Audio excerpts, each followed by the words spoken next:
rather meaninglessly scattered. But as you stand away from that connection of dots, which all seem to be separate and apart from each other, they suddenly arrange themselves into a pattern. And you see that these individual dots add up to some kind of sense.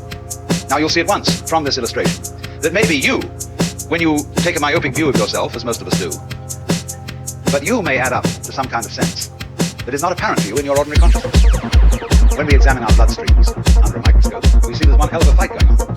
All sorts of microorganisms are chewing each other up. And if we got overly fascinated with our view of our own bloodstreams in the microscope, we should start taking sides, which would be fatal, because the health of our organism depends on the continuance of this battle.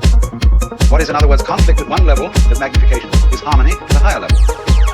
Now, could it possibly be, therefore, that we, with all our problems, conflicts, neuroses, sicknesses, political outrages, wars, tortures, and everything that goes on in human life, are a state of conflict, which can be seen in the larger perspective as a situation of harmony?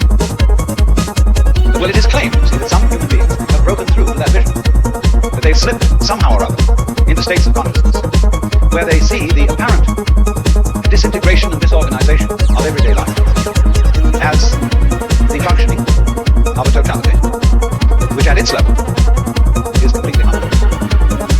And you could say, aha, at last I see, I got the point. I've seen how all this makes sense.